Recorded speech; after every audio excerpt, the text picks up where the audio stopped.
¿Quién será salvo? Esta es quizás la pregunta más importante que se puede hacer cualquier persona que cree que después de esta vida hay otra vida, una vida eterna. ¿Quién vivirá eternamente? En los evangelios de Mateo, Marcos y Lucas se menciona acerca de un hombre que le pregunta a Jesús: ¿qué haré para ganar la vida eterna? Y Jesús le dice: los mandamientos sabes, y se los menciona. A lo que el hombre le respondió diciendo: Maestro, todo esto lo he guardado de mi juventud.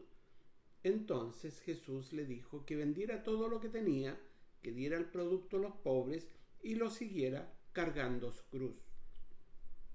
El hombre, afligido por lo que Jesús le había dicho, se alejó tristemente, porque tenía muchos bienes. Jesús, mirando entonces a sus discípulos, les dijo, en Marcos capítulo 10, versículos 24 y 25: Hijos, cuán difícil les es entrar en el reino de Dios a los que confían en las riquezas. Más fácil es pasar un camello por el ojo de una aguja que entrar un rico en el reino de Dios. Los siguientes versículos, Marcos capítulo 10, versículos 26 y 27, nos relatan la reacción de los discípulos a lo que Jesús les dijo y nuevamente la respuesta de Jesús. Ellos, los discípulos, se asombraban aún más, diciendo entre sí: ¿quién pues podrá ser salvo? Entonces Jesús, mirándolos, dijo: para los hombres es imposible ser salvos por sí mismos, mas para Dios no, porque todas las cosas son posibles para Dios. Vamos entonces a responder bíblicamente esencialmente la misma pregunta que hicieron los discípulos a Jesús: ¿quién será salvo? ¿Por qué Jesús dijo que para los hombres es imposible ser salvos? Primero que todo, veamos lo que dijo Dios acerca del pecado. Dios les dio a Adán y Eva un solo mandamiento. Génesis capítulo 2, versículos 16 y 17. Y mandó Jehová Dios al hombre, diciendo: de todo árbol del huerto podrás comer, mas del árbol de la ciencia del bien y del mal no comerás, porque el día que de él comieres, ciertamente morirás. El pecado es desobediencia a Dios, hacer algo contra la voluntad de Dios, algo que nos separa de Dios. Dios dice claramente que la consecuencia de desobedecer lo que Él nos manda, es decir, su mandamiento, es la muerte. Adán y Eva pecaron, y sin importar cuántos años vivieron después de haber pecado, finalmente murieron. Hoy ya no están entre nosotros. Pablo confirma esto en su carta a los Romanos, capítulo 6, versículo 23, diciendo: porque la paga del pecado es muerte, mas la dádiva de Dios, o sea, lo que Dios nos da gratuitamente a todos los que reciban lo que Él nos da, es vida eterna en Cristo Jesús, Señor nuestro. ¿Puede entonces el hombre salvarse? Esto es lo mismo que preguntar: ¿puede algún ser humano no pecar? Podríamos pensar que personas muy cercanas a Dios, como Abraham, Moisés, Daniel, Jeremías, el apóstol Pedro, Juan y Pablo, ¿no tuvieron pecados? Veamos lo que nos dice el apóstol Pablo, uno de los grandes defensores de la fe, en Romanos capítulo 3, versículo 23. Por cuanto todos pecaron, están destituidos de la gloria de Dios. Y agrega en Romanos capítulo 7, versículos 18 al 20, y yo sé que en mí, esto es, en mi carne no mora el bien, porque el querer el bien está en mí, pero no el hacerlo, porque no hago el bien que quiero, sino el mal que no quiero, eso hago. Y si hago lo que no quiero, ya no lo hago yo, sino el pecado que mora en mí.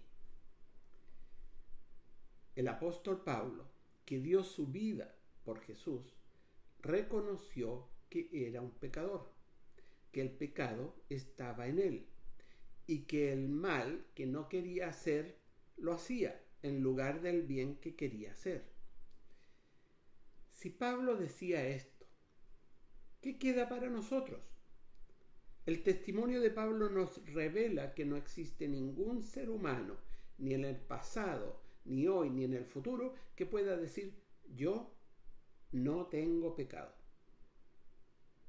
Todos somos pecadores, desobedecemos a Dios, no actuamos conforme a su voluntad y nos separamos de Él.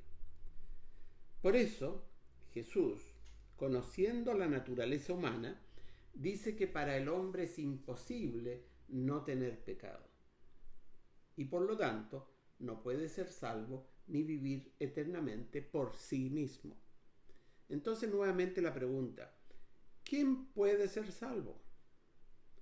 Jesús da la respuesta cuando les dice a sus discípulos que lo que para el hombre es imposible, no es imposible para Dios, porque para Dios todo es posible.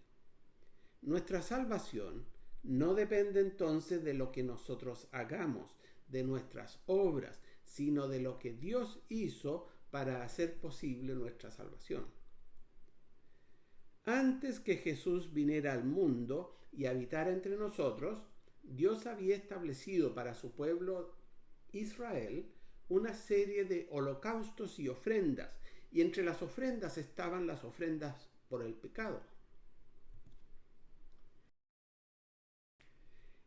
Levíticos capítulo 5 versículos 17 al 19 nos dice que si una persona pecare o hiciere alguna de todas aquellas cosas que por mandamiento de Jehová no se han de hacer, aun sin hacerlo a sabiendas, es culpable y llevará su pecado. Traerá pues al sacerdote para expiación un carnero sin defecto de los rebaños, y el sacerdote le hará expiación por el yerro que cometió por ignorancia, y será perdonado. Como la consecuencia del pecado es la muerte, Dios creó el mecanismo de sustitución, a través del cual un ser vivo, un carnero o un cordero, debía morir por el pecado de un hombre, traspasándose entonces la culpa y la consecuencia del pecado del hombre al animal sacrificado. Pero Dios había prometido un Salvador. Contrario a lo que muchos judíos de la época creían, que el Salvador sería un rey poderoso que los libraría del dominio extranjero, Dios envió a su propio Hijo Jesús como el Salvador, no para librarlos del dominio de las potencias de la época, sino para librarlos de la muerte eterna. Jesús fue la ofrenda perfecta por el pecado al sacrificarse y morir en lugar de nosotros, asumió la consecuencia de nuestros pecados, reemplazando todo el sistema de ofrendas del Antiguo Testamento.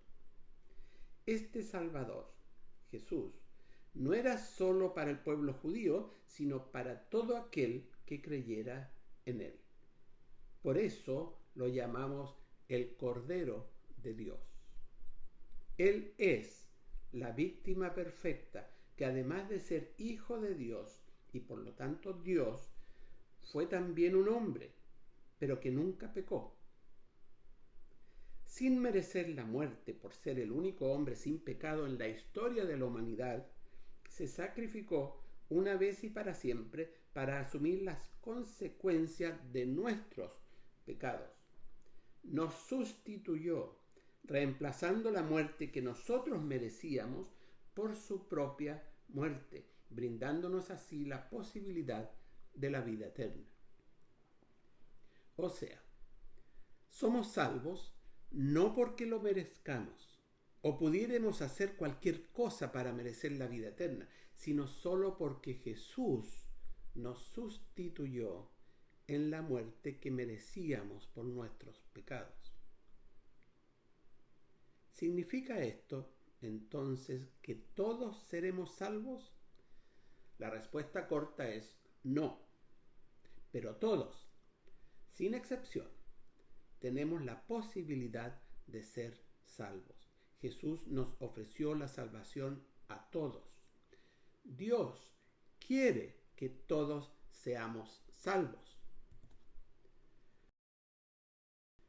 Como lo dice Jesús en Juan capítulo 3, versículo 16. Porque de tal manera amó Dios al mundo que ha dado a su Hijo unigénito, para que todo aquel que en él cree no se pierda, mas tenga vida eterna. No hay excepción alguna de personas, pero para tener la vida eterna hay que creer en Jesús. Quien no cree en Jesús no será salvo. Esto lo reafirma Jesús en Juan capítulo 3, versículo 36, diciendo: el que cree en el Hijo tiene vida eterna, pero el que rehúsa creer en el Hijo no verá la vida, sino que la ira de Dios está sobre él. También Jesús le dijo a Marta, hermana de Lázaro, cuando fue a resucitarlo, en Juan capítulo 11, versículos 25 y 26, a Marta le dijo Jesús: yo soy la resurrección y la vida. El que cree en mí, aunque esté muerto, vivirá. Y todo aquel que vive y cree en mí, no morirá eternamente. ¿Crees esto? Esta pregunta que le hace Jesús a Marta es una pregunta que nos hace en realidad a cada uno de nosotros. ¿Creemos en Jesús? Si creemos, aunque nuestro cuerpo haya muerto, Él nos resucitará y tendremos vida eterna. Y los que estén vivos en su segunda venida no morirán eternamente, sino que tendrán vida eterna. Importante es entonces definir qué significa creer en Jesús. No se trata solamente de creer o tener fe en el hecho de que Jesús existió, como también podemos creer que Napoleón existió. Es lo que conlleva creer en Jesús. Napoleón no hizo nada por amor a nosotros, o sea, creer en Napoleón es simplemente creer que él existió. A pesar de haber sido un brillante general que luchó por su patria, su existencia es un hecho que para nada nos afecta personalmente. Si en verdad creemos en Jesús, que siendo el Hijo de Dios, por amor a nosotros, murió crucificado en una muerte terrible, pagando el precio por nuestros pecados para que nosotros pudiéramos vivir, no es solo agradecimiento lo que debiéramos sentir por Él, sino un gran amor por Él, así como Él nos amó. Jesús dijo en Juan capítulo 15, versículo 13, nadie tiene mayor amor que este, que uno ponga su vida por sus amigos. Esto es justamente lo que hizo Jesús por nosotros. Si creemos en esto, ¿no debiéramos también sentir amor por Él? ¿Qué significa amar a alguien?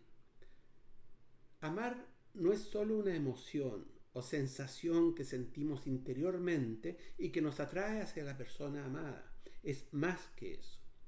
Quien ama verdaderamente a una persona busca la felicidad de la persona amada por sobre la propia. Hace lo que agrada a la persona amada más que lo que nos agrada a nosotros mismos. Jesús define qué significa amarlo a Él. en Juan capítulo 14, versículos 15 y 21. Si me amáis, guardad mis mandamientos. El que tiene mis mandamientos y los guarda, ese es el que me ama. Y el que me ama será amado por mi Padre, y yo le amaré y me manifestaré a él.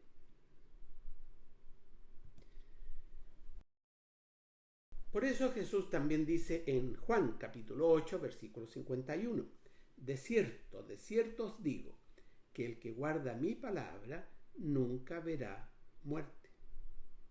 O sea, no basta con sentir alguna emoción al escuchar un sermón o cantar apasionadamente un himno a Jesús. Hay que hacer lo que a Él le agrada, por sobre lo que a nosotros nos agrade. Hay que cumplir sus mandamientos y obedecer su palabra, si realmente creemos que Él es nuestro Señor y soberano. Todo esto lo debemos hacer por amor a Él, reconociéndolo como nuestro Salvador, no solo secretamente, sino públicamente, como dice Pablo en Romanos capítulo 10, versículo 9. Si confesares con tu boca que Jesús es el Señor y creyeres en tu corazón que Dios le levantó de los muertos, serás salvo. Cuando nos bautizamos, confesamos que creemos en Jesús públicamente como nuestro Señor. Si no obedecemos a Jesús, no reconocemos abiertamente que es nuestro Señor y no guardamos su palabra, ¿podemos realmente decir que creemos en Él? Es cierto que aunque creamos realmente en Jesús, podemos caer y cometer pecados. Nuestra naturaleza humana nos puede hacer caer, pero nunca debemos quedarnos en el pecado, sino que debemos reconocer nuestros pecados, arrepentirnos y pedirle perdón a Dios con la firme intención de no volver a pecar. Jesús nos perdonará siempre porque conoce la naturaleza humana. Este es el camino de salvación.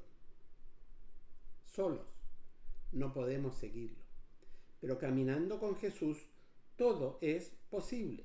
No importa lo que nos ocurra o los problemas que pudiéramos tener por seguir a Jesús, debemos perseverar hasta el fin. Como dice Jesús en Mateo capítulo 10, versículo 22, seréis aborrecidos de todos por causa de mi nombre, pero el que persevere hasta el fin será salvo.